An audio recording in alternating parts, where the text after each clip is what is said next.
남자가 60세가 되어서도 여성 앞에서 여전히 매력을 잃지 않는 이유는 보통 네 가지입니다. 안녕하세요. 이것은 지혜의 흐름입니다. 우리는 매일 여러분과 함께합니다. 저는 진행자 영입니다. 며칠 전 오래된 친구들과 대화를 나누었는데 우리가 비록 나이가 들었지만 여전히 건강합니다. 맞은편에 사는 김 어르신은 우리 사이에서 여전히 인기가 많습니다. 김 어르신은 종종 자신의 비결을 공유하곤 합니다. 김 어르신은 매일 밤 아들과 산책하는 것이 자신의 특별한 생활 습관 중 하나라고 말했습니다. 비록 나이가 60을 넘었지만 여전히 건강에 신경을 많이 쓰신다고 합니다. 가끔은 집안 얘기를 나누고 때로는 귀뚜라미 소리를 들으며 묵묵히 걷곤 합니다. 어느 날 우리는 평소처럼 공원을 걷다가 우연히 한 노부부를 마주쳤습니다. 어머니가 미소 지으며 말했다. 나이 들면 참 쉬운 일이 없네요. 그런데도 여자가 여전히 당신을 좋아한다면 그 이유는 보통 이 네 가지예요. 첫 번째 이유는 바로 다정함이죠. 사실 이 나이의 여성들도 사랑을 갈망합니다. 다정하고 자상한 남자를 보면 마음이 움직이고 자연스럽게 호감을 갖게 되죠. 아들 민수는 웃으며 끼어들어 말했습니다. 아버지가 매일 저랑 산책해서 다정하다고 느끼시는 거예요? 어머님은 민수의 말을 듣고 함께 웃었습니다. 당연하죠. 아이들을 정성껏 돌보는 남자는 언제나 매력적이지. 저도 함께 미소 지었지만 속으로 생각했습니다. 어쩌면 한 어머님의 말이 맞을지도 몰라요. 다정함, 그건 정말 사람의 마음을 사로잡는 힘일지도 모르겠군요. 민수는 어깨를 으쓱하며 말했습니다. 그럼 아버지, 헬스장에 가서 운동을 더 하셔야 하지 않을까요? 어머님은 웃으며 저를 바라보며 아무 말도 하지 않으셨고 저는 조금 민망했습니다. 마음속 깊은 곳에서는 약간 이해가 가지 않는 부분도 있었지만 어쩌면 이 모든 것이 바로 그런 이유 때문일까요? 어머님은 깊은 생각에 잠긴 듯 말했습니다. 세 번째 이유는 돈이지요. 사실 돈은 어느 정도 관계를 성립하는데 영향을 미칠 수밖에 없어요. 민수는 갑자기 말했습니다. 아버지, 이제는 재테크를 좀 생각해 보셔야 하지 않겠어요? 어머님은 크게 웃으며 말했습니다. 이 녀석, 보아하니 아버지가 돈을 더 벌어서 내게 쓰기를 바라는 것 같구나. 어머님은 마지막으로 말했습니다. 마지막 이유는 바로 감정입니다. 이 나이에는 여성이 표면적인 것보다는 감정 교류에 더 중점을 두기 마련이지요. 제가 이 말들을 깊이 생각에 잠기고 있을 때 우연히 휠체어에 앉아있는 한 여성을 만나게 되었습니다. 저는 조금의 망설임도 없이 그녀의 요청을 들어주었고 휠체어를 밀며 천천히 사람들 속을 걸었습니다. 그 과정에서 우리는 급할 것도 없이 말없이 걸었지만 마음속에는 설명할 수 없는 따스함과 친밀함이 감돌았습니다. 어머님의 말씀처럼 다정함이나 외모, 돈, 감정이 진심 어린 성의를 대체할 수는 없는 것 같습니다. 공원을 나선 후 제 마음은 오래도록 진정되지 않았습니다. 저는 갑자기 제 가족과 감정에 대해 알 수 없는 의문이 생겼다는 것을 깨달았습니다. 집에 돌아오니 어머님이 저녁 준비로 분주하셨고 우리가 돌아온 것을 보고 미소 지으며 다가왔습니다. 늦으셨네요. 무슨 일 있었어요? 어머님은 다정하게 말했습니다. 저는 식탁에 앉아 민수가 옆에서 식기를 놓는 것을 도왔고 저녁을 먹으며 깊은 생각에 빠졌습니다. 저녁 식사를 마친 후 저는 어머님과 함께 거실에 앉아 도저히 참을 수 없어 말을 꺼냈습니다. 여보, 우리 좀 얘기할 게 있는 것 같아. 어머님은 저를 보고 살짝 찡그리며 말했습니다. 왜요? 무슨 할 말이라도 있어요? 요즘 들어 우리 사이에 뭔가 거리가 있는 것 같아서요. 어머님은 제 말을 듣고 복잡한 표정을 지으며 천천히 말했습니다. 제가 요즘 일이 바빠서 당신과 아이를 신경 쓰지 못해서 그런 건가요? 그런 이유가 아니에요. 저는 우리 가족과 감정에 대한 뭔가 알 수 없는 의문이 있어요. 심지어 제가 이 가정에서 어떤 역할을 하고 있는지도 확신이 안 들어요. 어머님은 잠시 침묵한 후 가볍게 한숨을 내쉬었습니다.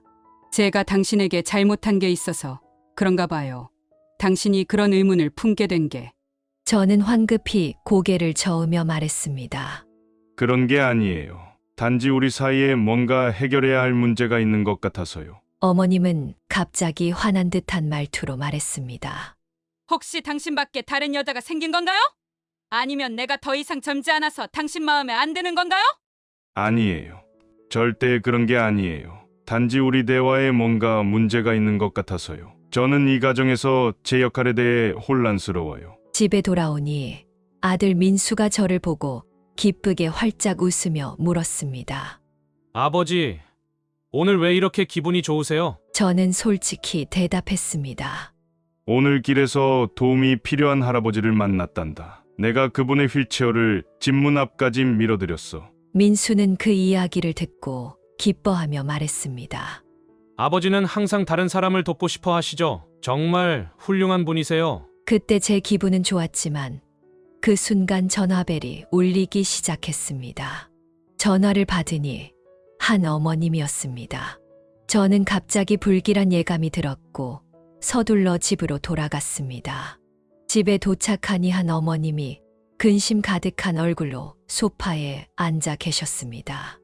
우리는 매우 걱정스러웠고 저는 어머님에게 서두르지 말라고 말했습니다. 우리는 오늘 밤 민수와 함께 진지한 대화를 나누기로 했습니다. 저녁을 먹은 후 우리 셋은 거실에 앉아 있었습니다. 어머님은 다정하게 말했습니다. 민수야, 요즘 왜 그러니? 민수는 기운 없이 대답했습니다. 공부가 너무 어려워서 따라가기 힘들어요. 어머님과 저는 당황스러워하면서도 안타까운 마음이 들었습니다. 우리는 그를 격려하고 공부에 대해 더 진지하게 임하라고 조언했습니다. 갑작스러운 민수의 불만이 우리를 놀라게 했습니다. 어머님은 눈에 눈물이 맺혀 말했습니다. 아들아, 우리는 너를 위해서 이런 말을 하는 거란다. 그러나 민수는 여전히 짜증스러운 표정으로 우리 말을 듣지 않았습니다. 이러한 다툼은 우리 집에서는 처음 있는 일이라서 저 역시 마음이 아프고 혼란스러웠습니다. 가족 간의 갈등이 점점 퍼져나가는 것 같았습니다. 우리는 해결책을 찾아야 했습니다. 다시 한번 저는 휠체어를 밀며 도움이 필요한 그분을 목적지까지 무사히 모셔다 드렸습니다. 그분이 저를 향해 미소 지으며 고개를 끄덕이셨고 저도 미소를 지었습니다. 집에 돌아와 아들과 저녁을 함께 먹으며 그가 책 한 권을 꺼내는 것을 보고 물었습니다. 무슨 책을 읽고 있니? 그는 인간관계에 관한 책이라고 말했습니다. 저도 한참 동안 생각하며 삶과 일에 도움이 된다고 느꼈습니다. 잠시 멍하니 그를 바라보며 조용히 밥을 먹었습니다. 그는 인간관계에 관한 책이라고 말했습니다. 저도 한참 동안 생각하며 삶과 일에 도움이 된다고 느꼈습니다. 잠시 멍하니 그를 바라보며 조용히 밥을 먹었습니다. 아버지, 최근에 저는 일과 삶에 대해 새로운 깨달음을 얻었습니다. 가족 관계와 인간관계가 생각보다 훨씬 복잡하더군요. 민수가 저를 향해 조심스럽게 속마음을 털어놓기 시작했습니다. 저는 그의 이야기를 조용히 경청하며 속으로 불안한 마음이 들었습니다. 그녀의 말처럼 사람에게 진정한 선의는 단순히 다정함, 돈, 감정만으로 설명되지 않는 것 같습니다. 관계를 유지하려면 더 많은 이해와 포용이 필요합니다. 민수는 물을 한 모금 마시며 다시 말했습니다. 아버지, 우리 대화를 좀 더 많이 나누는 게 좋을 것 같아요. 그 말이 마치 오랜 침묵을 깬 것 같았고 저는 미소 지으며 대답했습니다. 그래, 아버지는 내 생각을 듣고 싶다. 이 대화는 저를 깊은 생각에 빠지게 했고 가정의 관계가 생각만큼 간단하지 않다는 것을 깨닫게 했습니다. 이 대화는 저를 깊은 생각에 빠지게 했고, 가정의 관계가 생각만큼 간단하지 않다는 것을 깨닫게 했습니다. 한편 박 어르신은 김 어르신과는 다른 삶을 살고 있었습니다. 박 어르신은 은퇴 후 단조로운 삶을 살다가 활기 넘치는 지훈을 만났습니다. 지훈의 등장은 박 어르신의 삶에 신선한 기운을 불어넣었고, 두 사람은 곧 모든 것을 이야기할 수 있는 친구가 되었습니다. 박 어르신, 요즘 잘 지내시나요? 지훈은 따뜻한 미소로 인사를 건넸습니다. 그의 미소는 햇살처럼 사람의 마음을 따뜻하게 해 주었습니다. 박 어르신도 웃으며 대답했지만 마음속에는 묘한 고민이 있었습니다. 사실 박 어르신은 지훈에 대해 우정 이상의 감정을 느끼기 시작했습니다. 지훈의 젊음과 활기찬 모습은 그의 마음을 흔들어 놓았고, 그는 지훈과의 관계가 더 발전하기를 바랐습니다. 그러나 그는 둘 사이의 차이가 너무 크다는 것을 잘 알고 있었습니다. 한 번은 지훈이 용기를 내어 고백했습니다. 박 어르신, 저는 진심으로 좋아합니다. 나이가 중요한가요? 우리 함께 할 수 있지 않나요? 박 어르신은 내적 갈등에 빠졌습니다.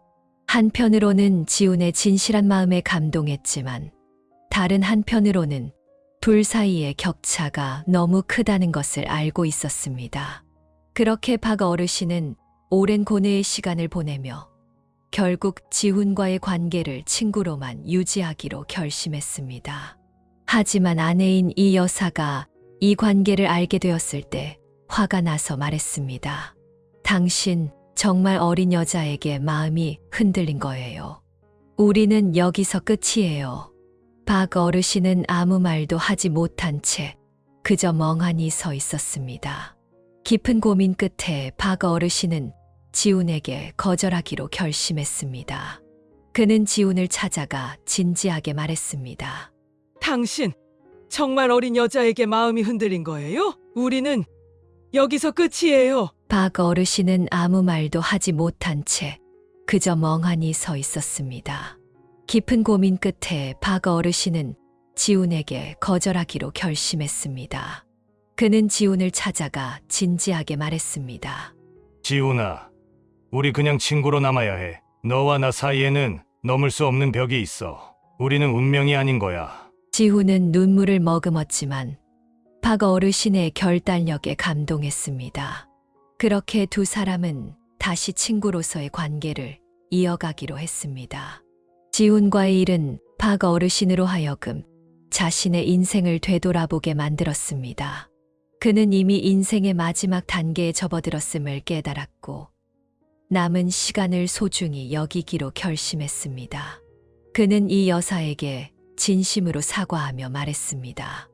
여보, 내가 잘못했어. 앞으로 당신을 더 잘 사랑하며 이 평온한 노년을 함께 즐기겠소. 이 여사는 박 어르신의 진심에 감동했고, 두 사람은 다시금 애정을 되찾았습니다. 박 어르신은 일상의 소소한 행복을 더 소중히 여기며 조용하고 평화로운 은퇴 생활을 시작했습니다. 가끔 지훈의 젊고 생기 넘치는 얼굴이 떠오르곤 했지만, 이제 박 어르신은 지훈을 진정한 친구로 여기고 있었습니다. 지훈 또한 그의 평범한 삶에 많은 기쁨을 더해 주었죠. 박 어르신은 자신에게 종종 이렇게 말했습니다. 인생이란 길을 걸을 때 마음이 깨끗하고 만족할 줄 알면 행복하게 살 수 있다. 세월은 빠르게 지나갔고 박 어르신과 이 여사의 건강도 점차 쇠약해져 갔습니다. 64세가 되던 해 박 어르신은 갑작스러운 병으로 병원에 입원했습니다. 퇴원 후 그는 집에서 요양하기 시작했고, 이 여사와 아이들은 그를 전심으로 돌보았습니다. 이 시기에 지훈은 박 어르신의 든든한 친구가 되어 자주 찾아와 사회의 새로운 소식을 전해주었습니다. 어느 날 지훈이 조심스럽게 물었습니다. 박 어르신, 혹시 외로우신가요? 제 동행이 필요하신가요? 박 어르신은 웃으며 말했습니다. 지훈아, 우리는 운명적으로 친구야. 너는 내 인생의 로맨스를 찾아야 해. 지훈은 박 어르신의 지혜에 깊은 감동을 받았고 그를 인생의 스승으로 여기며 종종 사랑과 인생에 대해 조언을 구했습니다. 그렇게 박 어르신과 이 여사는 친척과 친구들의 곁에서 인생의 마지막 몇 년을 함께 보냈습니다.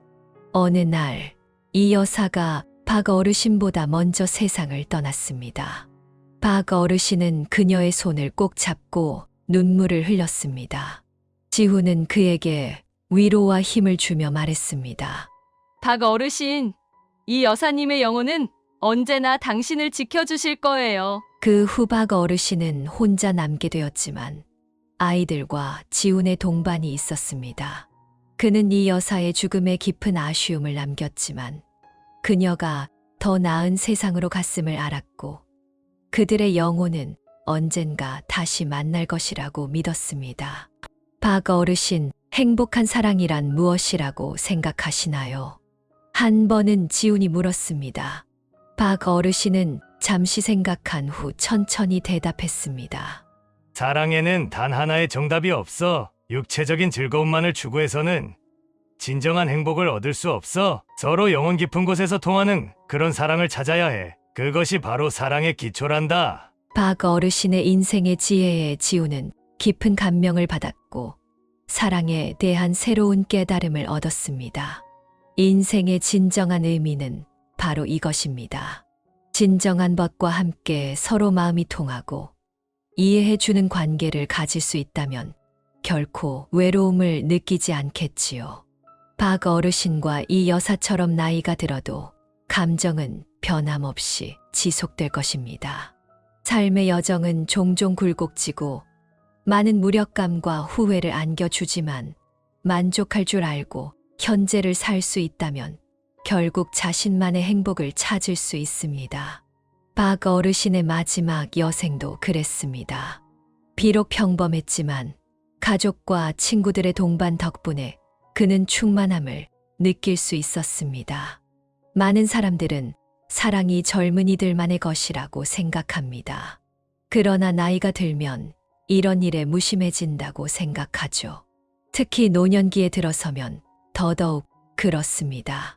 그러나 사실 나이가 60을 넘은 노인들도 여전히 사랑을 찾고자 하는 경우가 적지 않습니다. 그들은 결혼을 한 번도 하지 않았거나 이혼을 했거나 배우자를 여인 경우입니다. 결혼을 해본 적이 없는 사람들은 여전히 결혼에 대한 동경이 있기 때문에 이해할 수 있지만 이미 결혼을 경험한 사람들이 왜 다시 사랑을 찾으려 하는지 이해하지 못할 수도 있습니다. 사실 이유는 세 가지로 나눌 수 있습니다. 첫 번째 이유는 바로 외로움입니다. 인생은 본래 외로운 것이라고들 합니다. 오고 가는 것은 모두 혼자일 수밖에 없지만 마음은 외로움을 견디기 어렵죠. 누군가를 찾고 싶을 때 찾을 수 없는 사람이 있고 찾아서는 안 될 사람이 있으며 찾아도 만날 수 없는 사람이 있다는 것을 깨닫게 됩니다. 이런 감정은 나이가 들수록 더욱 두드러집니다. 젊을 때는 외로움을 느껴도 금방 새로운 친구나 새로운 일로 채워지기 마련이죠. 그러나 시간이 흐를수록 그 마음속 커다란 공허함과 외로움이 점점 더 커지며 결국 사람을 집어삼킬 정도가 됩니다. 60세가 되면 자녀들은 대개 가정을 이루어 자신들만의 가족을 꾸립니다. 넓은 집의 남자는 혼자 남게 되고 집에 돌아와도 대화할 사람조차 없는 외로움 속에 살아가게 되죠. 자녀들이 효심이 깊어 자주 찾아오고 때로는 함께 살더라도 세대 차이가 존재하고 생각의 차이도 큰 만큼 쉽게 나누기 어려운 이야기들이 있습니다. 결국 이 외로움을 이해해 줄 사람이 없는 상황에서 많은 남성들은 대화라도 나눌 수 있는 반려자를 찾고 싶어 하게 됩니다. 서로 이야기하며 마음을 나눌 수 있는 사람을 원하는 것입니다. 두 번째 이유는 돌봄이 필요하기 때문입니다. 현대의학 기술이 많이 발전하여 대다수의 남성들이 60세에도 건강하지만 모든 사람의 상태가 동일하지는 않습니다. 어떤 사람들은 젊을 때 몸을 아끼지 않아 60세 이후에는 신체 기능이 저하되어 건강에 문제가 생기곤 합니다.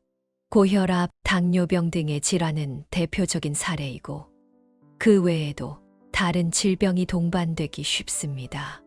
이러한 남성들에게는 곁에서 돌봐줄 사람이 필요합니다.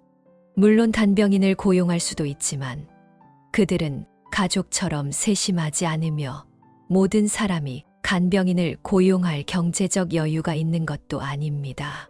자녀가 돌보는 것이 좋을 수도 있지만 그들 역시 자신의 가정과 일이 있어 부모를 돌볼 여력이 부족한 경우가 많습니다. 그래서 그들에게는 반려자를 찾는 것이 최선의 방법일 수 있습니다. 이렇게 하면 옆에서 돌봐줄 사람이 있을 뿐 아니라 위급 상황에도 혼자가 아니기에 마음이 든든하고 함께 대화하며 외로움을 덜 수 있습니다. 그야말로 일석이조인 셈이죠. 세 번째 이유는 바로 사랑에 대한 필요입니다. 의학적 지식에 따르면 인간의 신체 기능은 나이가 들수록 점차 퇴화하게 됩니다. 또한 나이가 들면서 심리적, 정신적 욕구도 줄어듭니다. 그래서 많은 60대 남성들은 다른 요구가 별로 없지만 각자의 성향은 다릅니다. 어떤 남성들은 나이가 들면서 여성에 대한 관심이 줄어들지만 다른 남성들은 여전히 여성에 대한 관심과 함께 황혼의 사랑을 갈망합니다.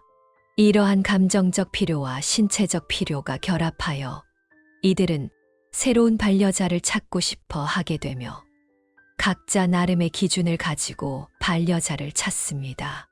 나이를 떠나 젊은 사람들처럼 사랑하는 사람과의 다툼으로 고민하고 상대를 기쁘게 하기 위해 노력하며 사랑하는 사람에게서 외면당하면 크게 상심하기도 합니다. 이들에게 있어 사랑의 필요는 나이와 관계없는 것일 수 있습니다. 그들이 지금 60세이든 16세든 아니면 26세이든 사랑을 원하고 기대합니다. 사실 남녀를 불문하고 60세가 넘으면 대부분의 사람들이 원하는 것은 함께할 수 있는 반려자를 찾는 것입니다. 정신적으로든 생활적으로든 말이죠. 단지 더 이상 외롭지 않기를 바라는 것입니다. 어떤 사람들은 운이 좋아 평생을 함께하며 삶의 끝까지 동반할 수 있는 반려자를 만납니다. 그러나 어떤 사람들은 그처럼 운이 좋지 않아 사랑이 아무리 깊더라도 중간에 헤어지거나 이별을 경험하기도 합니다. 인생은 항상 굴곡이 있으며 불확실하고 아쉬움이 가득하죠. 이 변덕스러운 세월 속에서 인생에는 만약이 없으며 결과와 그 여파만 있을 뿐입니다. 과거는 되돌릴 수 없고 돌아오는 것도 완벽하지 않으며 우리가 바꿀 수 없는 것입니다. 그러나 미래는 기대할 만합니다. 그 미래가 얼마나 멀든 우리 인생의 시간이 얼마나 남았든 말이죠. 인생의 매 순간은 빛나고 소중히 간직할 가치가 있습니다. 마지막으로 모든 중장년분들에게 전합니다. 지금부터는 내려놓을 줄 알고 삶을 즐기며 모든 순간을 소중히 여기시길 바랍니다. 인생에서 가장 아름다운 풍경은 바로 마음의 평온과 담담함 속에 존재합니다. 제 이야기를 들어주신 모든 분들께 감사드립니다. 여러분의 삶에 행복과 행운이 가득하기를 바라며 좋은 일들이 많기를 바랍니다. 다음 영상에서 또 만나요. 건강하시고 행복하세요.